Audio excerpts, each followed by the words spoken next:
Essa noite nós vamos ter mais uma aula do curso de aperfeiçoamento para professores de matemática do ensino médio. Agradeço a participação de todos os colegas, alunos, professores, a Thaís, que está aqui também como bolsista do projeto, do curso. Se você precisar de algo, Cirilo, a Thaís está aqui para fazer o gerenciamento da sala e auxiliar no que for necessário. Com grande alegria que hoje eu passo a palavra aqui para o meu colega, companheiro de Cefet, da unidade de Araxá, professor Cirilo, que hoje vai falar de um tema muito bacana, porque logaritmos um conteúdo que é muito recorrente da dificuldade dos alunos. Então, acredito que todos vão ganhar muito com essa apresentação. Tenho certeza, até pela competência do colega que conheço bem. Então, Cirilo, passo a palavra para você. Desejo a todos uma excelente aula e uma boa noite. Obrigado, Cristiano. Boa noite, pessoal. Bom, como o Cristiano disse, né, esse tópico de logaritmo, ele é um assunto que é recorrente, né, os alunos questionarem dificuldade, né? Aqui no Cefet é comum ele ser ofertado no primeiro ano, e quando chegamos lá no terceiro ano, né, que é onde eu costumo lecionar, sempre voltamos, né, em vários temas dos anos anteriores, e um dos que eu tenho notado que os alunos falam que não aprenderam ou aprenderam bem superficialmente os logaritmos, né? Bom, a questão é que o assunto logaritmo, ele é ofertado como nós oferecemos, né, o logaritmo como uma função inversa da função exponencial, né? Esse é o mais comum de se fazer. Bom, o assunto função inversa já é um assunto um pouco complicado, né? Os alunos têm dificuldade de entender. Então, os logaritmos eles já ficam prejudicados por esse fato, né? E além disso, é difícil, né, para um aluno com pouca maturidade matemática entender de uma forma aprofundada o assunto, né? Visto que geralmente o logaritmo é passado muito rápido, né? Não dá muito tempo para o aluno digerir, né? A carga horária das matérias do primeiro ano é muito extensa, então acaba que o aluno tem pouco tempo para estudar logaritmo, né? O meu objetivo aqui é trazer para o debate novos meios, né, de se ensinar esses tópicos difíceis, né, que os alunos consideram difíceis, né? Então, por exemplo, o logaritmo a gente pode enxergá-lo como a área de uma região no plano.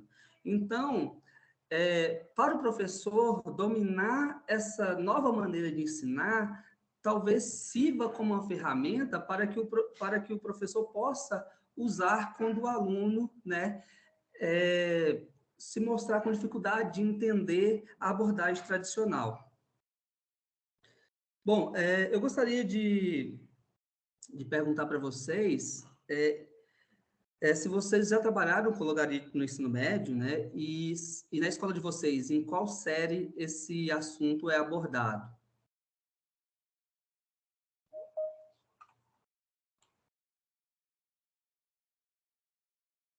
Vocês podem responder, por favor?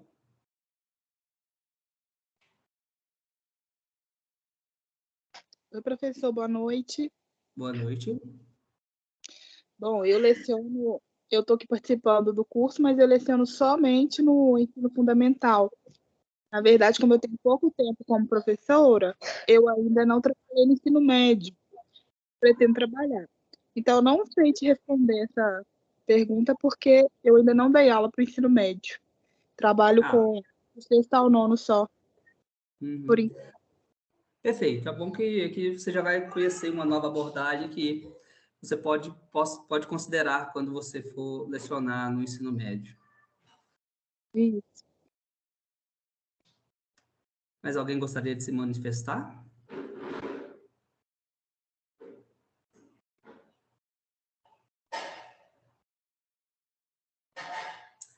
Bom, então, continuando, eu vou... Vocês estão vendo a minha tela?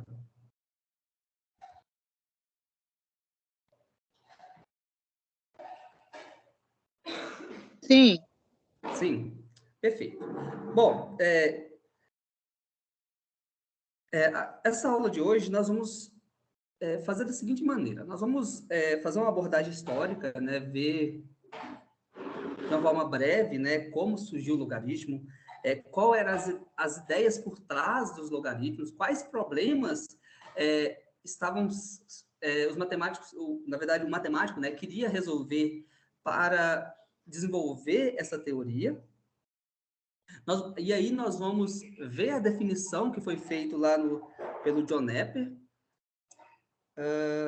Depois disso, de ter feito isso, né, nós vamos passar para o estudo do logaritmo através do cálculo de área, definindo primeiramente os logaritmos naturais, né? Veremos também as suas propriedades.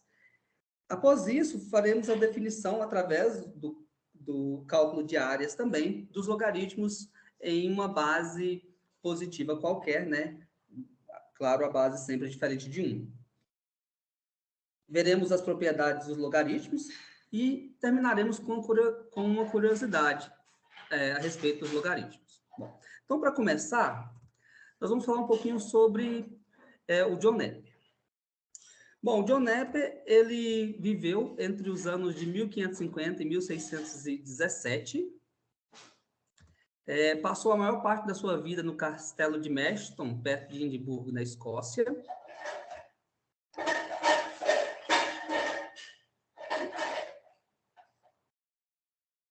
Ele gastou grande parte das suas energias envolvida em controvérsias políticas e religiosas de seu tempo, tá?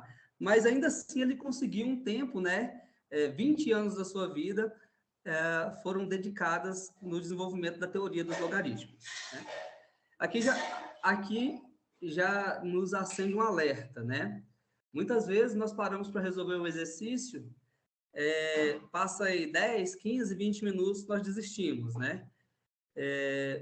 O John Napier tem muito a nos ensinar, né? Porque ele viu um problema, notou que ele era capaz de resolvê-lo, e não foi algo tão rápido. Ele demorou 20 anos para poder resolver esse problema, tá bom? Então, essa perseverança do John Napier no estudo da matemática é algo que nós devemos aprender também, né? Talvez não tanto, né, a ponto de se gastar 20 anos num problema, mas esforçar um pouco mais para resolver os exercícios. Bom, o grande mérito dos logaritmos é reduzir multiplicações e divisões a simples operações de adição e subtração. Pessoal, vocês me desculpam, tá? A minha filha, bebezinho, tá aqui batendo algumas coisas. Se estiver atrapalhando, vocês me avisam, tá bom?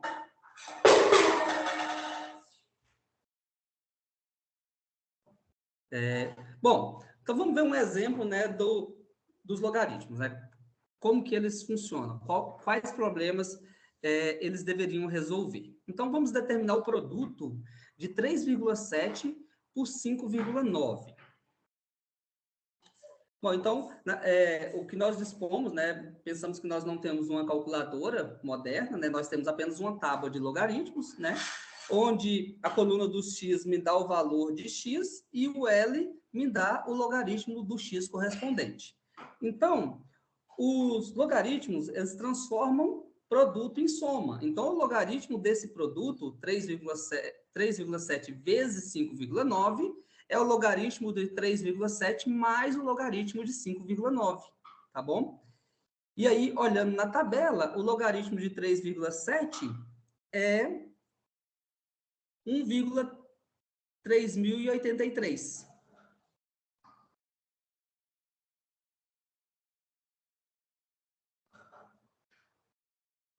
E o logaritmo de 5,9 é 1,7050. Então, colocando aqui o valor, né? Somando esses dois valores, nós temos que o logaritmo de 3,7 vezes 5,9 vai dar 3,0833. Bom, para saber o valor do produto de 3,7 vezes 5,9, eu olho aqui na coluna dos logaritmos, né, o valor, procuro o valor de 3,0833, e aí o x correspondente, né, que é 21,83, vai ser o valor do produto 3,7 vezes 5,9, tá bom? Então, essa é a ideia, né, por trás, né, do desenvolvimento dos logaritmos, transformar produto em soma. Bom, isso para nós hoje, né, pode ser algo muito simplório, né? Mas se nós pensarmos, né, nas dificuldades matemáticas que existiam lá na época do Nepper, né, por volta do século XVI, nós vemos que isso é um grande avanço, visto que apenas poucas pessoas, né, um grupo muito restrito de pessoas tinha acesso a uma educação de um nível melhor, né? Então, nós podemos esperar que as pessoas naquela época, né, que faziam comércio, né, com as suas mercadorias, poderia saber fazer contas de adição e subtração, mas para aqueles que não frequentaram nenhuma instituição de ensino, contas de multiplicação e divisão, né, podemos esperar que, para eles, fazer contas de multiplicação e divisão, né, de números grandes ou números com várias casas decimais, fossem algo muito difícil. Então, o logaritmo, né, essa propriedade dos logaritmos, fez com que essa teoria fosse um grande avanço científico naquela época. Tá bom? Bom, e aí, visto como os logaritmos funcionam, né, o método se baseia no fato de que o produto de dois termos b elevado a m vezes b elevado a n de dois termos dessa PG aqui está associado à soma m mais n de dois termos correspondentes nessa outra PA, né? E aí, né, olhando para manter, né, os termos dessa PG aqui próximos, né, é necessário fazer com que esses valores de B fossem próximos de 1, tá? Então, o Nepper tomou, né, esse B, né, como sendo 1 menos 1 dividido por 10 elevado à sétima, né, que é esse número aqui, né, 0, uma sequência de 7 noves, tá? Bom, mas qual que é o método, né, qual foi a ideia do John Nepper para poder desenvolver o logaritmo? Bom, ele fez também de uma forma geométrica, né, usando alguns conceitos geométricos e físicos, tá? Não é nossa abordagem aqui hoje, mas como curiosidade, né, eu quis trazer esse ponto histórico, né, de como surgiu os logaritmos. Bom, o Nepper propôs o seguinte: vamos considerar um segmento de reta AB e uma semirreta DE. Sobre o segmento AB, vamos pensar num ponto C, e sobre a semirreta DE, vamos pensar num ponto F. Vamos supor ainda que os pontos C e F se ponham em movimento simultaneamente a partir de A e D, respectivamente, tá? Ao longo dessas linhas com mesma velocidade inicial. Bom, vamos supor, além disso, que a velocidade de C é igual à distância do próprio ponto C até o ponto B. E que o ponto F se mova com velocidade uniforme.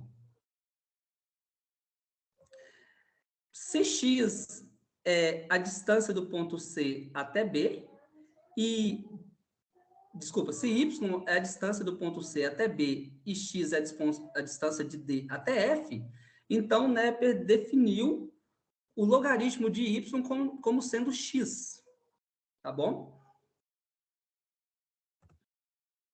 Bom, e aí, para evitar o incômodo de trabalhar com frações, o Nepper tomou o comprimento do segmento AB como sendo 10 elevado à sétima.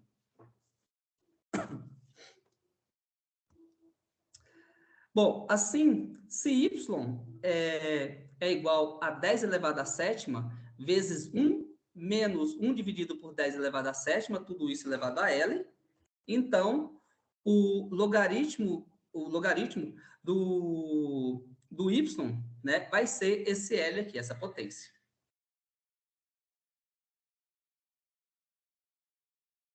Bom, e com isso, né, nós temos que o logaritmo de 10 elevado à sétima é zero, e o logaritmo de 10 elevado à sétima vezes 1 menos 1 dividido por 10 elevado à sétima é 1.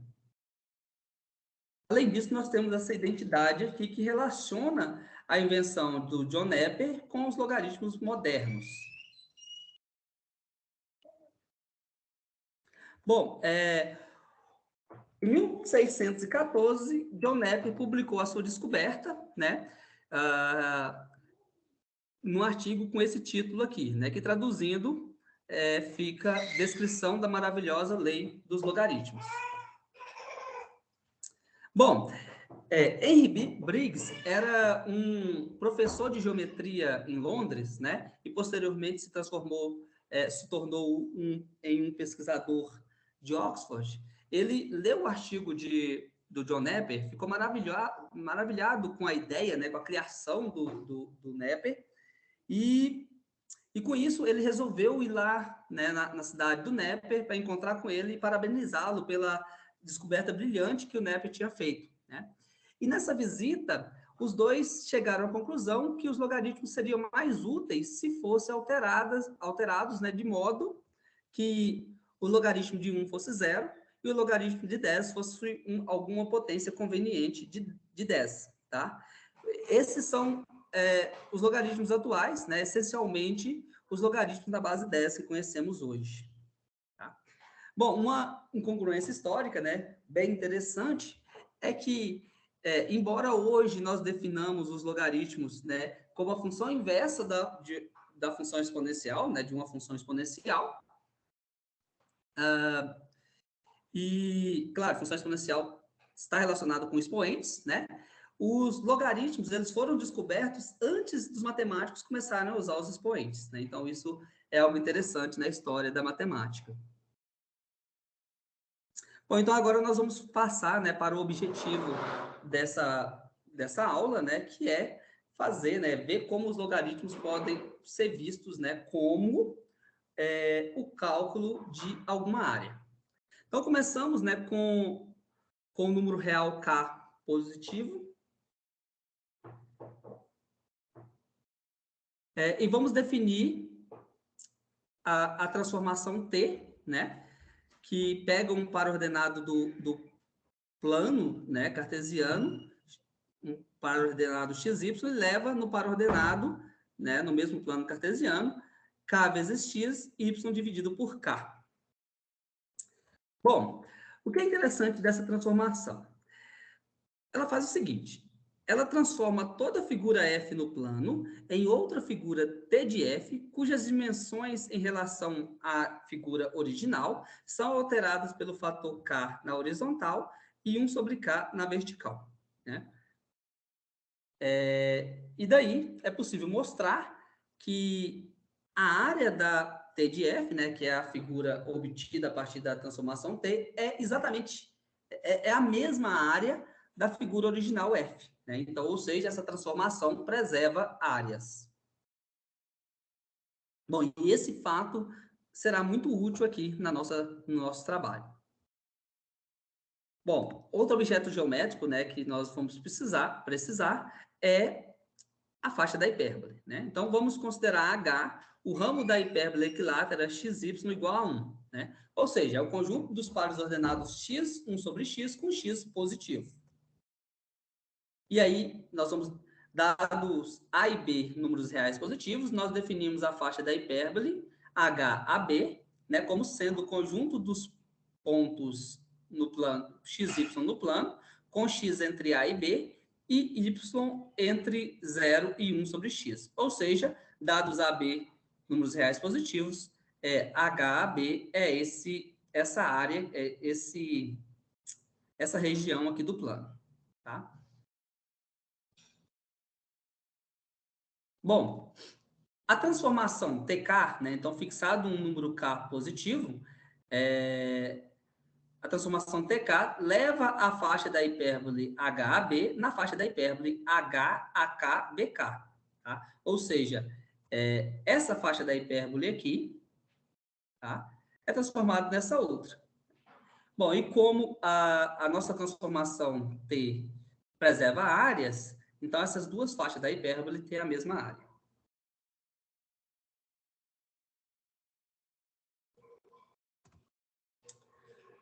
Bom, e aí, para definirmos o nosso logaritmo, né, nós vamos precisar do conceito de área orientada. Bom, nós sabemos que a área é o número real positivo, né? É uma medida. No entanto, nós vamos definir a área orientada atribuindo um sinal para a área, tá? Então é o seguinte, dados os números reais A e B positivos, a área orientada da faixa da hipérbole HAB vai ser denotado por alfa de HAB, né? E esse número real vai ser 0 quando A for igual a B, vai ser igual à área da faixa da hipérbole HAB quando o A for menor do que B, ou seja, esse número de baixo for menor do que o de cima, e vai ser menos a área de HAB quando o A for maior do que B, ou seja, o número de baixo for maior que o de cima. Então, dessa forma, nós definimos o conceito, né, de área orientada. Bom, algumas coisas óbvias, né, dessa definição é que a área orientada de HAB é menos a área orientada de HBA. Além disso, a área orientada da faixa da hipérbole HCB é igual à área orientada da faixa da hipérbole HCA mais a área orientada da faixa da hipérbole HAB. Ou seja, dada a área orientada de uma faixa, se eu dividir essa faixa em duas outras, a soma das duas áreas orientadas resultantes irá coincidir com a área orientada original. Então, assim nós podemos definir os logaritmos naturais,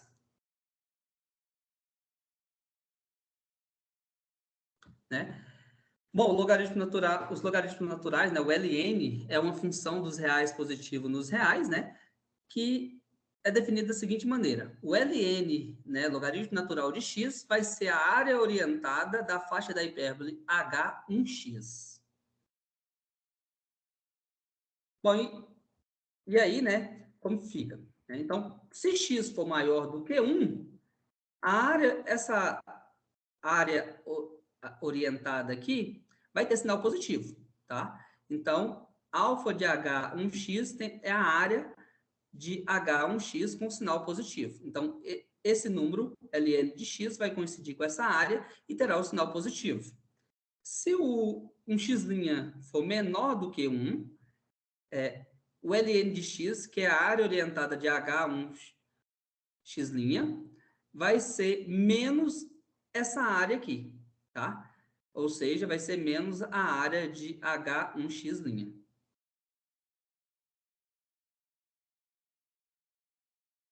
Bom, algumas propriedades, né? Sejam x e y números reais positivos, né?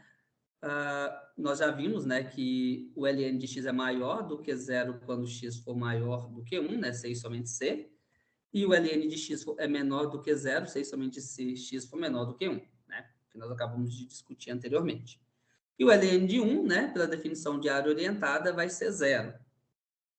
Além disso, o Ln de x é uma função crescente. De fato, né, se tomarmos um y aqui na frente de x, a área orientada, que eu estou colorindo de vermelho, vai ser maior do que essa área orientada aqui, né, preto, né, de 1 até x. Então, para todo valor de y maior, né, eu vou estar aumentando o valor da área, portanto, o Ln vai ser uma função crescente. Bom, outras propriedades, né? Essa aqui é a propriedade fundamental que esperamos dos logaritmos, né, que é transformar produto em somas, e isso acontece de fato, tá? Porque, olha só, o logaritmo natural de xy, né, é definido como sendo a área orientada de H1xy, né? Isso por definição. Bom, usando aquela questão que nós acabamos de ver, né, que dividindo a área orientada em algum valor intermediário, né, nós vamos ter que a soma das áreas orientadas resultante coincide com a área orientada original. Então, essa área orientada aqui, eu posso dividir como sendo a área orientada de H1x mais a área orientada de HXY.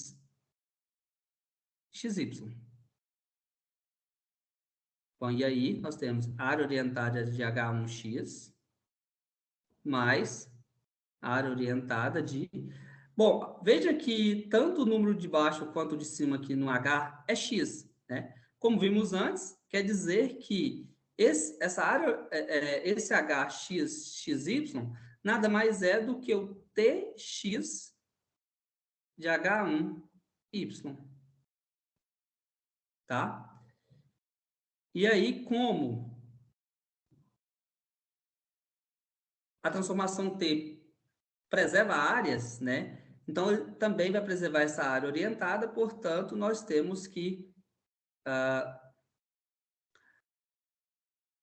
essa área orientada aqui vai ser a área orientada de H1Y. Bom, esse pedaço inicial aqui, né, por definição, é o ln de x, e esse outro pedaço é o ln de y. Então, a partir dessas definições, né, é fácil provar que o ln de x vezes y é igual ao ln de x mais o ln de y. Bom, o ln de x sobre y. Bom, a primeira coisa que devemos observar para mostrar isso aqui é que o ln de 1 pode ser escrito como sendo o ln de y dividido por y, né? E y dividido por y, nós podemos escrever como sendo y vezes 1 sobre y. Usando a propriedade anterior, isso é o ln de y mais o ln de 1 sobre y. Bom, mas o ln de 1, por definição, é zero, né? Portanto, como o ln de y mais o ln de 1 sobre y é zero, nós temos que o ln de 1 sobre y, né, isolando ele, nós vamos obter ln de menos ln de y, tá? Então, para obter a fórmula do ln de x sobre y, né, basta você olhar que o ln de x sobre y nada mais é do que o ln de x multiplicado por 1 sobre y, né? Ou seja, isso é o ln de x mais o ln de 1 sobre y, né? E pelo que nós acabamos de provar, isso é o ln de x menos o ln de y. Então, assim, nós mostramos, né, que o ln de x sobre y é igual a ln de x menos ln de y. Pessoal, vocês estão conseguindo acompanhar? Está tendo alguma dúvida?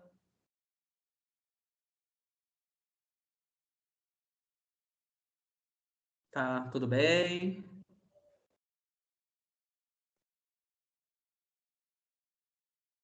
Sim?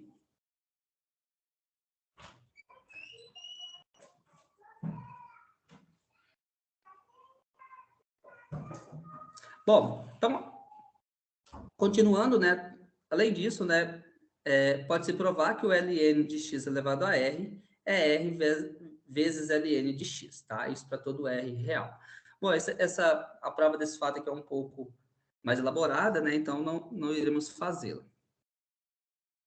Bom, vamos ver alguns exemplos, né? Dados ln de 2 igual a 0,6.931 e ln de 3 igual a 1,0986, vamos calcular o ln de 72.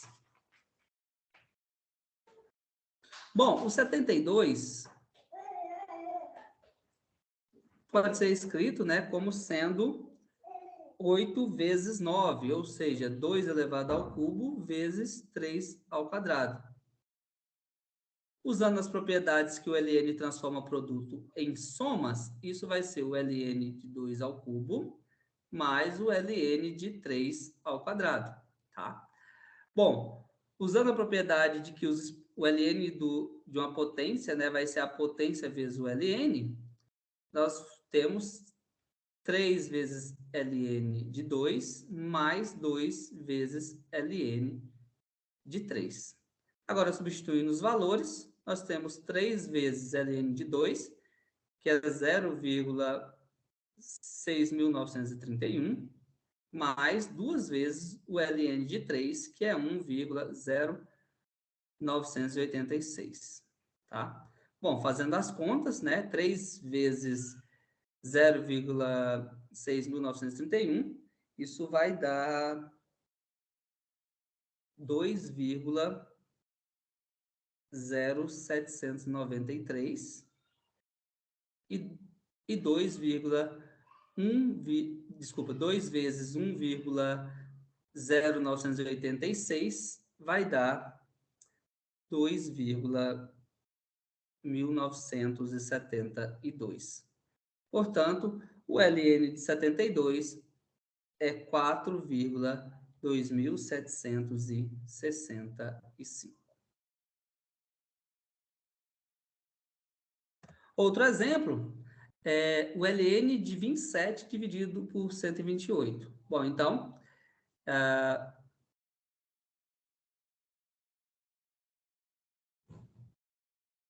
aqui nós já podemos usar a propriedade, né, que o ln transforma quocientes em diferenças, né? Então, o ln de 27 dividido por 128 é o ln de 27 menos o ln de 128, tá? O 27, nós podemos escrevê-lo como sendo 3 ao cubo, e o 128 nós podemos escrever como sendo 2 à sétima. Portanto, né, usando a propriedade de que a potência sai multiplicando o ln, né, nós vamos ter 3 vezes o ln de 3 menos 7 vezes o ln de 2. Portanto, aqui nós temos 3 vezes o ln de 3 menos 7 vezes o ln de 2. Bom, 3 vezes 1,0986 vai dar 3,2958 menos 7 vezes 0,6931 vai dar 4,8517, né, que vai dar menos 1,556. Tá?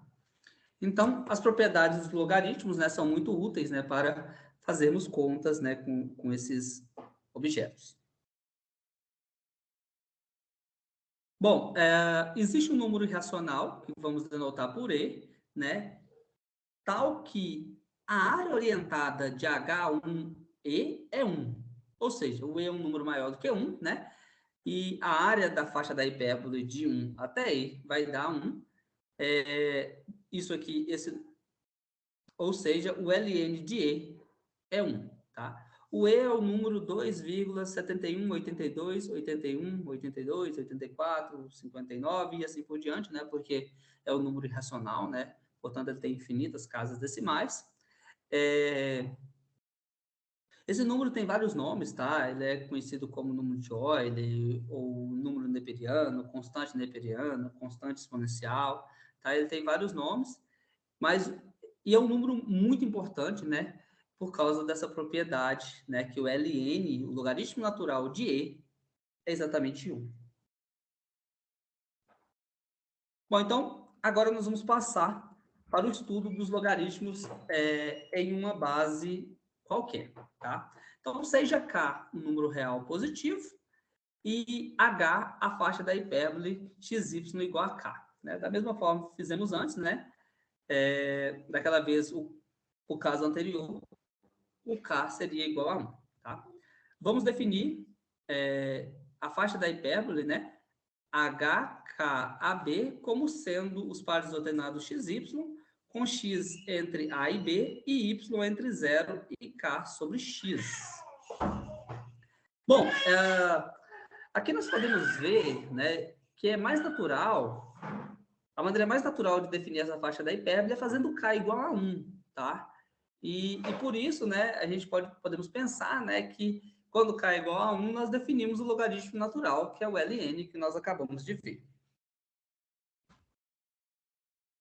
Bom, aqui está uma ilustração, né? Essa primeira faixa da hipérbole aqui de baixo, né, é y igual 1 sobre x, e essa aqui de cima é y igual a k sobre x. Tá? Bom, e o que é importante sobre essa faixa da hipérbole? É que a área orientada da faixa da hipérbole HKAB vai ser k vezes a área orientada de H a B. Ou seja, essa área maior aqui, né, nesse exemplo, vai ser k vezes essa área da faixa menor aqui embaixo. E dessa forma, a área orientada de HK1x vai ser k vezes a área orientada de H1x. Bom, mas a área orientada de H1x é o ln de x, né, como definimos anteriormente. Portanto, a área orientada de HK1x vai ser k vezes o ln de x. Se tomarmos A sendo um número real positivo, né, tal que a área orientada de HK1A é 1, nós temos, né, pelo que temos aqui em cima, né, trocando o x aqui por A, nós vamos ter k vezes ln de A igual a 1. Então, k vezes ln de A é 1.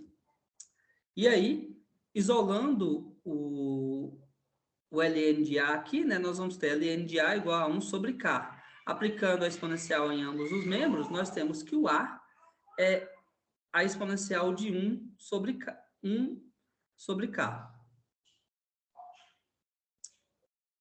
Nós temos que o A é a exponencial de 1 dividido por k.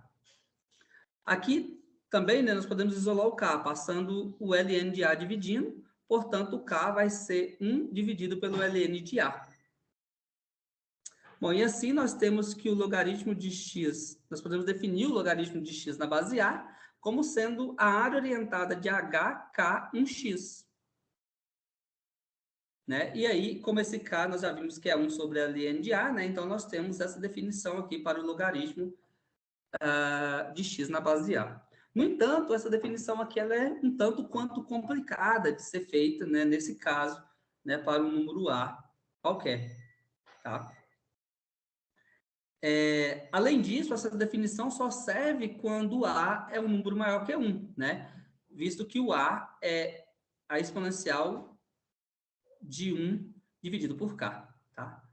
No entanto, olhando para essa primeira expressão aqui, né, nós temos que o log de x na base A é esse número que coincide com k vezes ln de x, né, que nós vimos aqui anteriormente. E como k é 1 sobre ln de A, então o log de x na base A pode ser visto, né, como sendo o ln de x dividido pelo ln de A. Tá? E se fizermos essa definição aqui, né, o que nós obtemos é que, definindo dessa forma, essa definição serve para qualquer valor de A real positivo diferente de 1. Então, para o número real A positivo diferente de 1, a função logarítmica de base A ela é definida como sendo uma função que vai dos reais positivos nos reais, né? Onde o log de x na base A vai ser o ln de x dividido pelo ln de A.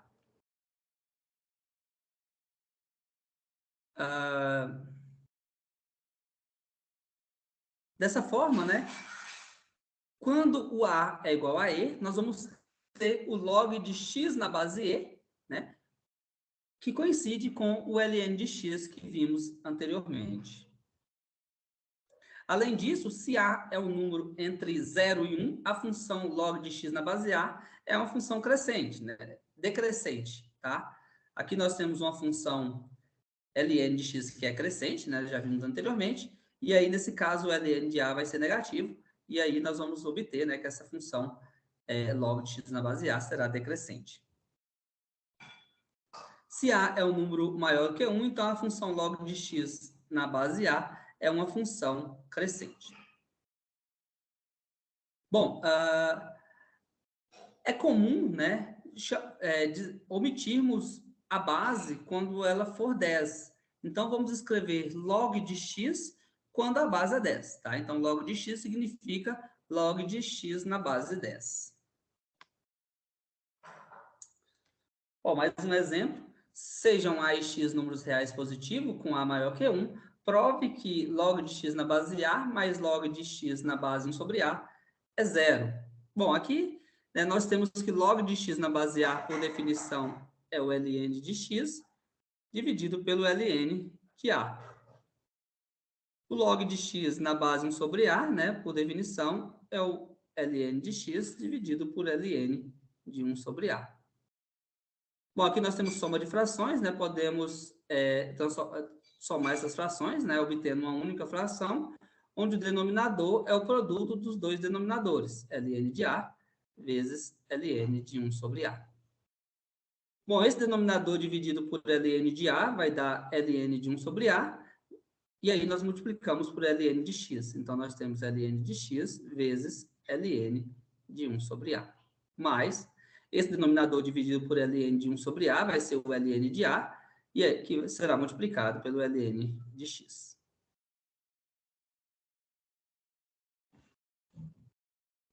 Bom, no numerador nós temos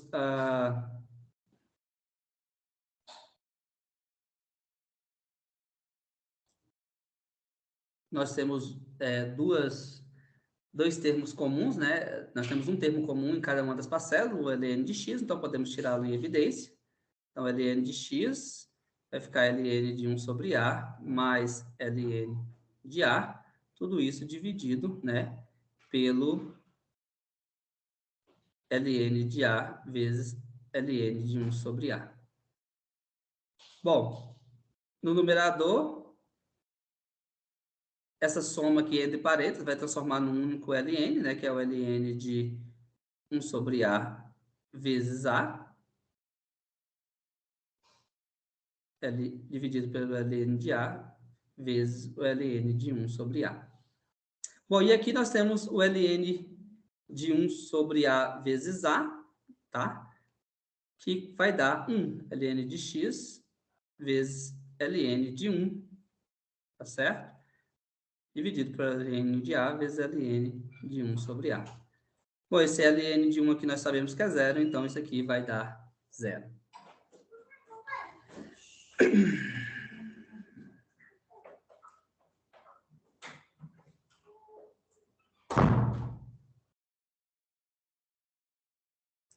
Bom, outro exemplo, né, sejam A, B e C números reais maiores do que 1, mostre que o log de B na base A vezes log de C na base B vezes log de A na base C é 1. Então, isso aí nós podemos, o log de B na base A é o ln de B dividido pelo ln de A. O log de C na base B é o ln de C dividido pelo ln de B. E o log de B na base C é o ln de A dividido pelo ln de C. Então, simplificando, né, os termos comuns aqui no numerador e no denominador, né, ln de B com ln de B, ln de A com ln de A, ln de C com ln de C, o resultado aqui desse produto será 1. As propriedades, né, dos logaritmos, sejam A, B, x e y números reais positivos, com A e B diferente de 1. O log de A na base A, né, vai ser 1, né? Isso é, por definição, isso é o ln de A dividido pelo ln de A, tá certo? Isso vai dar 1. O log de x vezes y na base A, né, por definição, isso é o ln de x vezes y dividido pelo ln de A. O ln de x vezes y, pelas propriedades do ln, é o ln de x mais o ln de y. Bom, nós podemos transformar isso aqui em duas frações, ln de x sobre ln de a, mais ln de y sobre ln de a. Bom, esse primeiro aqui é o log de x na base a, por definição, e essa segunda parcela é o log de y na base a, por definição. Então, para uma base positiva, né, diferente de 1 qualquer, o log de xy na base a é o log de x na base a mais o log de y na base a. Bom, a mesma prova pode ser usada para mostrar, né, que o log de x dividido por y na base a vai ser o log de x na base a menos o log de y na base a. E também pode ser mostrado, né, esse aqui é bem simples, o log de x elevado a r na base a, isso vai ser o ln de x elevado a r dividido pelo ln de a. O ln tem a propriedade, né, da potência sair do ln, né, então isso vai ser r ln de x dividido por ln de a. Então, nós temos r vezes o log de x na base a. Bom, e aí temos a última propriedade, que é chamada de fórmula de mudança de base, tá? Então, por definição, o log de x na base a é o ln de x dividido pelo ln de a. Dividindo ambos, numerador e denominador, por ln de b. Né? Mantemos o mesmo logaritmo, né? E o numerador aqui vai ser o log de x na base b, e o denominador vai ser o log de x de a na base b.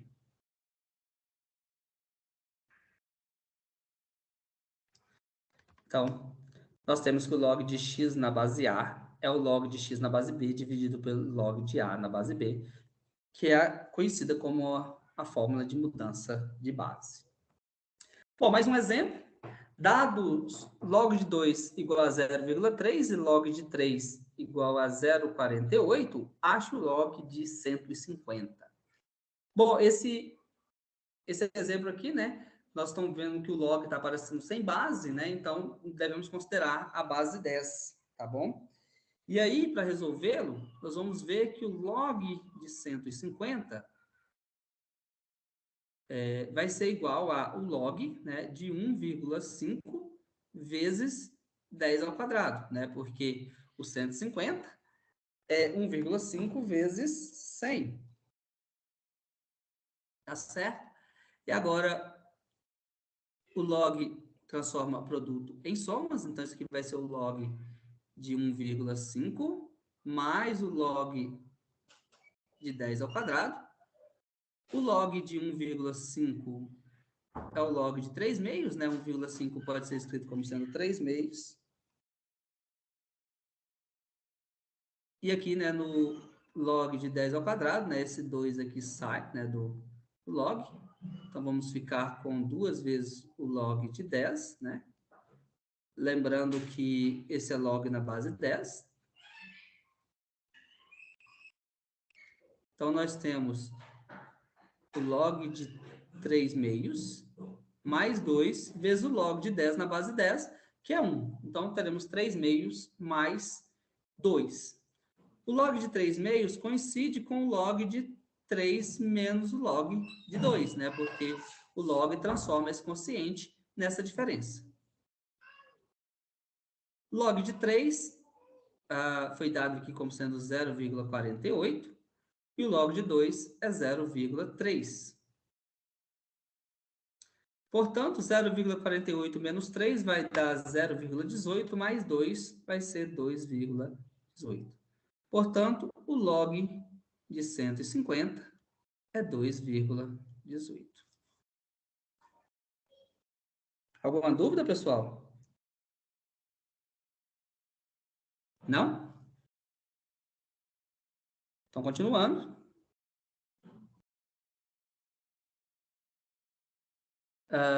Bom, uma curiosidade agora, né, para finalizar a minha fala, é que o seguinte, né? Nós vimos anteriormente que o ln de x é o log de x na base e, ou seja, é o sistema de logaritmo na base e. Vimos ainda que o logaritmo de Neper, né, ou logaritmo neperiano, de y é 10 elevado à sétima log de y dividido por 10 elevado à sétima na base 1 sobre e, né?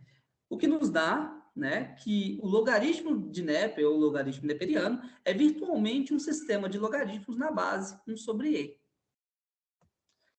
E isso nos mostra que a afirmação que frequentemente fazemos de que os logaritmos neperianos são os logaritmos naturais não corresponde de fato à verdade, né? Visto que os logaritmos neperianos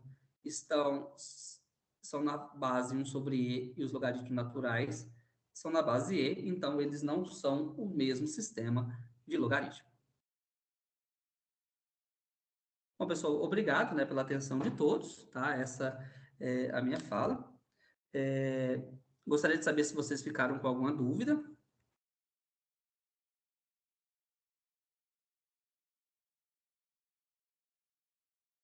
Alguma dúvida, pessoal?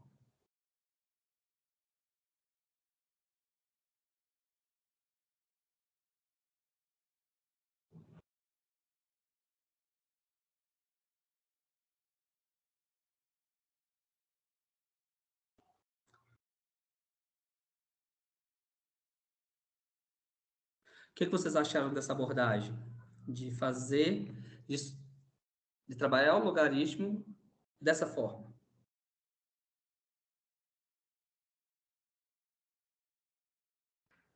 Aqui, o que nós temos, né, é uma maneira a mais, né, de se ensinar logaritmo. É claro que nós podemos continuar ensinando logaritmos da maneira que usualmente fazemos, né? Ensinamos a exponencial, depois definimos o logaritmo como uma função inversa da exponencial, e para enriquecer, né, o estudo dos logaritmos, né, fazer uma abordagem geométrica, né, para que o aluno tenha um leque maior de opções, né, para estudar o logaritmo, né, e aí entender melhor, né, esse conteúdo, né, que tem sido sempre reportado como algo difícil, né, pelos alunos.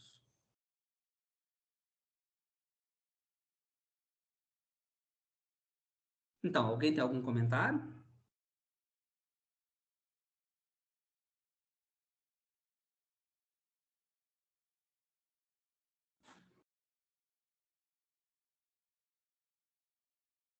Tem algum comentário, Thaís?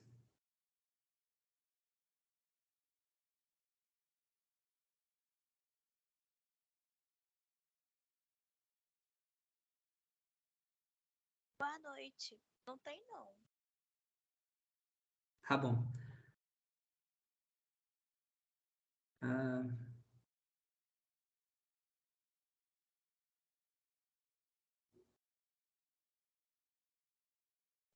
Bom, pessoal, eu vou passar para o Cristiano, né? A outra parte, né, do curso, que é as atividades, tá? E em breve ele deve disponibilizar para vocês, né? Através do meio tradicional que eles estão disponibilizando. Oi, Cirilo? Oi. Oi, meu microfone não estava funcionando, até cheguei a comentar ali, coloquei um comentário. E eu achei o conteúdo bem... sempre gostei muito do conteúdo de logaritmo. Me chamavam de doido na faculdade, eu achei bem interessante a proposta. Eu nunca tinha observado essa proposta com áreas e tudo mais, então achei bem legal essa proposta. Eu gosto bastante de logaritmo, então quando eu vi a aula já me interessei e achei bem interessante. Parabéns. Que bom. Vou aproveitar que você está comentando, você leciona logaritmo no ensino médio?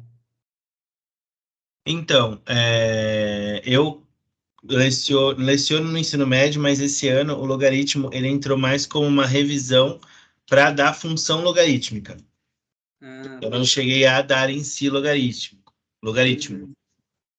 Mas eles pediam, porque o professor do último ano não deu e tal, os alunos falaram, eu quero entender. Mas com a correria do ano também não consegui aprofundar muito para eles, não. Uhum. Mas cheguei assim, a pincelar um pouco esse ano, sim. Uhum. A minha proposta aqui vem nesse sentido, né, dos professores terem uma ferramenta a mais para ensinar logaritmo, né?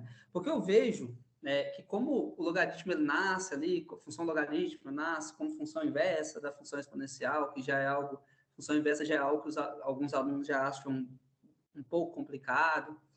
E aí a matéria de logaritmo é passada um pouco rápido, né?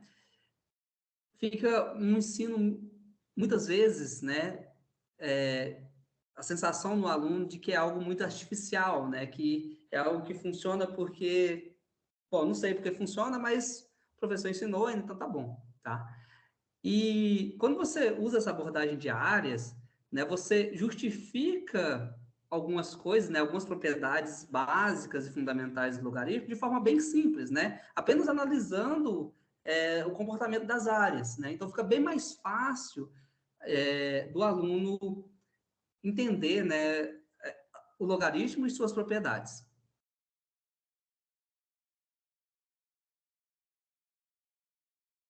Bom, pessoal, essas aqui são as referências que eu usei, tá? Usei esse livro aqui, Introdução à História da Matemática, né, onde eu estudei, né, a abordagem que o John Epp usou, né, para desenvolver a teoria, tá? O texto, né, o capítulo que fala do John Epp é bem interessante, tá? Recomendo a todos uma leitura. É algo pequeno, algo de 6 páginas, eu acho, né? Não me lembro, mas é algo 5 ou 6 páginas. Usei também o livro Logaritmos, né, do Elon, tá? É um livro muito bom. É um livro muito, ele é um livro todo sobre logaritmos. No entanto, assim, eu estudei apenas algumas partes, né? Porque tem outras partes assim que é interessante a gente estudar, mas é algo que assim nós não vamos usar muito hoje em dia, né? Porque muitas vezes lá ele fala de tábuas de logaritmos, né? Fala como se constrói, né? Tipo, interpolação para preencher as lacunas entre calcula 2 logaritmos, né? Aí tem uma lacuna entre esses dois. Aí usa interpolação para preencher essa lacuna, mas nós não usamos isso hoje em dia, né? Porque temos calculadoras que fazem essas contas muito rápido, né? E são calculadoras que bem acessíveis, né? Bem objetos simples, né? Que todos os alunos que têm uma condição pode adquirir, tá? E também usei, né,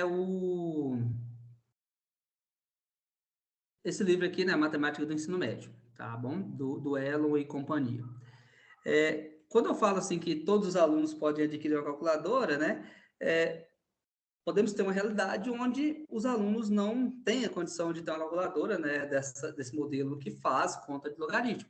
Mas aí, para o professor também o ensino não fica prejudicado, né, porque pode fazer como eu fiz aqui na minha apresentação, né, que foi colocar valores aproximados dos logaritmos, né. Então, eu ia fazer um exemplo, né, no enunciado, colocava, considere dado log de 2 sendo um valor, né? E o log de 3 sendo outro valor, e tem um exercício, tá? Então, não precisa aprofundar muito no estudo de como construir tábuas de logaritmo, né? Mas o livro do Elon, Logaritmos, ele é muito rico, tá? Ele tem um estudo bem completo e, bom, para quem conhece os livros do Elon, sabe, né, que ele é muito detalhista, né? E as coisas que ele faz que ele fez, né? São coisas de alto nível. Tá? Bom, pessoal, mais algum comentário?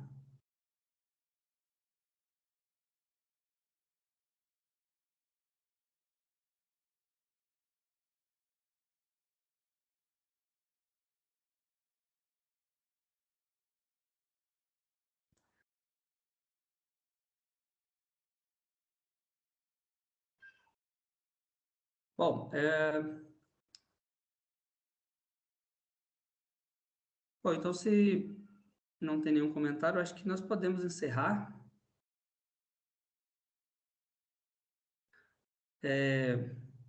Agradeço a todos pela presença, tá? Estou à disposição, caso vocês tenham alguma dúvida, queiram conversar sobre logaritmos ou sobre algum outro assunto da matemática, né? Me procure, né? Pode me mandar e-mail, né? Se tiver alguma dúvida, a gente pode trocar algumas ideias sobre a matemática do ensino médio, tá bom? Obrigado pela presença. Tá? Tenha uma boa noite.